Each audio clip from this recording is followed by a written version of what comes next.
Bonjour, c'est Gilles du site boursicoté.com. Voici l'analyse technique des principales paires de devises du marché Forex pour cette journée du jeudi 28 novembre 2013. Et nous débutons cette analyse avec la paire de devises euro-dollar, donc qui continue ici sur son biais haussier. Bon, on n'a pas cassé la moyenne mobile 20 exponentielle, une dynamique ici qui est peu volatile et assez régulière. Donc on a ici bien une phase de continuité qui continue à osciller doucement ici entre la moyenne mobile 20 exponentielle et la bande de Bollinger supérieure, zone sur laquelle la paire de devises euro-dollar a encore marqué un contact en début de séance, donc en fin de matinée. Donc là, la tendance est confirmée, on confirme donc l'inscription d'un nouveau plus haut avec un nouveau plus haut très court terme encore aujourd'hui. On confirme aussi le fait que cette zone de point haut ici avec une résistance légèrement rabaissée à 1,3564 eh bien, est en train d'être confirmée comme une zone de support. Et donc, pour l'instant, pas de signal, bon, si ce n'est quelques divergences qui commencent à apparaître sur certains indicateurs. On a une dynamique qui est plutôt faible, mais qui pour l'instant ne donne pas de signal de retournement. Donc pour l'instant, un euro-dollar qui reste ici dans un biais haussier, donc qui confirme ici le retournement qui est en train de s'opérer, puisque suite à la rupture de cette dynamique ici, eh bien, on avait une dynamique baissière qui menaçait de se mettre en place. A priori, ce rebond qui semblait n'être que technique dans un premier temps, eh bien, a été confirmé comme un rebond significatif, puisque nous avons cassé ici ce point haut, et donc nous sommes plutôt ici en phase de retournement. Et donc tant que cette zone ici des 1,3294 ne sera pas cassée à la baisse, il en sera ainsi, savoir que nous serons plutôt sur un rebond avec un objectif qui se situe au niveau des 1,38. Et sur le câble, eh bien, nous confirmons ici le mouvement haussier, puisqu'après avoir marqué ici cette petite phase de consolidation, on est revenu chercher ici un point de contact sur la moyenne mobile 20 exponentielle. On a confirmé donc la cassure de cette zone des 1,6213 avec l'inscription d'un nouveau plus haut déjà détecté hier.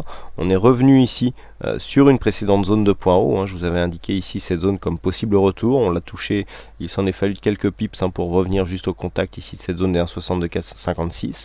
Et les cours donc sont repartis à la hausse, donc pour casser ici cette zone de résistance 1,6309 pour venir toucher ici le prochain objectif qui se situe à 1,6350. Donc là on est vraiment sur une phase assez dynamique. Attention au surachat qui commence à être marqué, puisque nous avons un RSI, un stochastique en surachat. Il n'y a pas une grosse amplitude sur le MACD, donc pour l'instant on a peut-être encore un petit peu de jus pour marquer quelques nouveaux plus hauts, mais sur ces niveaux ici il semblerait qu'un retour vers les 1,6309 soit plus que probable, puisque nous sommes quand même ici dans une phase assez surachetée. Du point de vue du fond de tendance, ici la tendance haussière est bien définie. Je vous rappelle que nous avons cassé ici une zone de point haut significatif, que cette cassure ici est en train de créer une amplitude qui va nous faire valider certainement une continuité de la tendance moyen-long terme, et que d'un point de vue moyen-long terme, nous avons un objectif ici à 1,6445 qui est la prochaine résistance majeure donc sur cette tendance haussière du câble, donc la paire de devises livre sterling contre dollar américain. Sur le dollar yen, là aussi, nous avons une continuité de tendance haussière. Donc depuis le contact ici avec cette zone de support, eh bien, on n'arrête pas de venir casser de nouveau plus haut. Alors, je vous avais donné un objectif ici à 102,39 sur la cassure ici de cette zone des 101,92. Alors, c'est assez intéressant puisque l'objectif se situe à 102,39 et pour l'instant le plus haut se situe à 102,375, donc à un pips et demi près, eh bien l'objectif est atteint.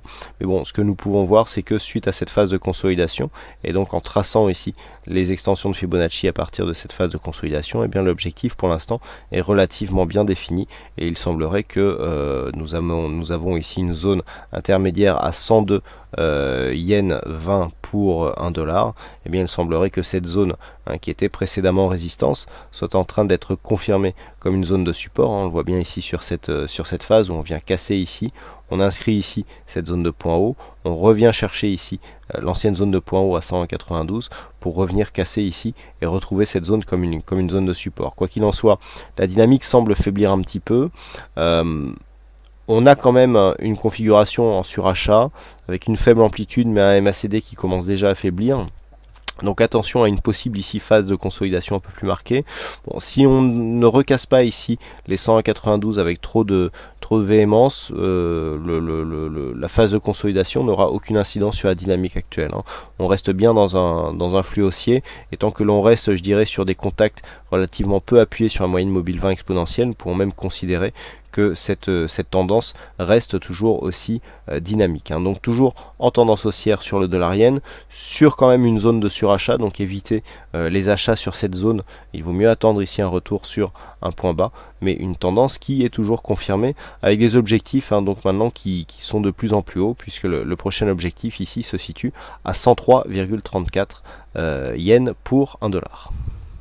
Voilà ce que nous pouvons dire sur l'analyse technique de ces principales paires de devises du marché Forex. Il ne me reste plus qu'à vous souhaiter à toutes et à tous une bonne soirée, bonne chance à vos prochains trades, et on se retrouve donc dès demain pour d'autres analyses techniques en vidéo. Bonsoir à tous.